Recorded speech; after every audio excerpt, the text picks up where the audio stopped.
ಮಜ್ಜಿ ಮಸಾಲ. ಎಂತ ಅಡಿಗೆಯ ರುಚಿಯಾಗೋ ರಹಸ್ಯವು 20 ರೂಪಾಯಿ.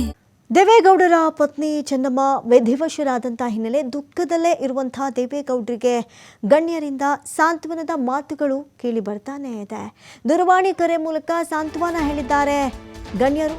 ಪ್ರಧಾನಿ ನರೇಂದ್ರ ಮೋದಿ, ಎಐಸಿಸಿ ಅಧ್ಯಕ್ಷರಾದಂಥ ಮಲ್ಲಿಕಾರ್ಜುನ್ ಖರ್ಗೆ, ಜಮ್ಮು ಕಾಶ್ಮೀರದ ಮಾಜಿ ಸಿಎಂ ಫಾರೂಕ್ ಅಬ್ದುಲ್ಲಾ ಬಹಳಷ್ಟು ಜನ ಸಾಂತ್ವನ ಹೇಳುವಂತಹ ಕೆಲಸಕ್ಕೆ ಮುಂದಾಗಿದ್ದಾರೆ. ದೂರವಾಣಿ ಸಂಪರ್ಕದ ಮುಖೇನ HD ದೇವೇಗೌಡರನ್ನ ಸಂಪರ್ಕಿಸಿ ಸಾಂತ್ವನ ಹೇಳುವಂಥ ಕೆಲಸಕ್ಕೆ ಮುಂದಾಗಿದ್ದಾರೆ ಪ್ರಧಾನಿ ನರೇಂದ್ರ ಮೋದಿ, ಎಐಸಿಸಿ ಅಧ್ಯಕ್ಷರಾದಂಥ ಮಲ್ಲಿಕಾರ್ಜುನ್ ಖರ್ಗೆ, ಸಿಎಂ, ಅದರಲ್ಲೂ ಕೂಡ ಜಮ್ಮು ಕಾಶ್ಮೀರದ ಮಾಜಿ ಸಿಎಂ ಫಾರೂಕ್ ಅಬ್ದುಲ್ಲಾ, ಅನೇಕ ರಾಷ್ಟ್ರೀಯ ಗಣ್ಯರಿಂದ ದೇವೇಗೌಡ ಅವರಿಗೆ ಸಾಂತ್ವನದ ಮಾತುಗಳನ್ನು ಆಡಿ ಸಮಾಧಾನ ಪಡಿಸುವಂಥ ಕೆಲಸಗಳನ್ನು ಮಾಡಲಾಗ್ತಾ ಇದೆ. ನೋಡಿ, ಯಾರೇನೇ ಹೇಳಿದ್ರು ಕೂಡ ಜೊತೆಯಲ್ಲಿ ಸಾಗಿ ಬಂದಂತಹ ಧರ್ಮ ಪತ್ನಿಯನ್ನು ಕಳೆದುಕೊಂಡು ಕಂಗಾಲಾಗ್ಬಿಟ್ಟಿದ್ದಾರೆ HD ದೇವೇಗೌಡರು. ಆ ದುಃಖವನ್ನು ಭರಿಸುವ ಶಕ್ತಿ ಭಗವಂತ ನೀಡಲಿ ಅಂತ ಅನೇಕರು ಪ್ರಾರ್ಥನೆ ಮಾಡ್ತಾ ಇದ್ರು ಕೂಡ ತನ್ನ ದೊಡ್ಡ ಶಕ್ತಿಯನ್ನು ದೊಡ್ಡಗೌಡರು ಕಳ್ಕೊಂಡು ಬಿಟ್ಟಿದ್ದಾರೆ.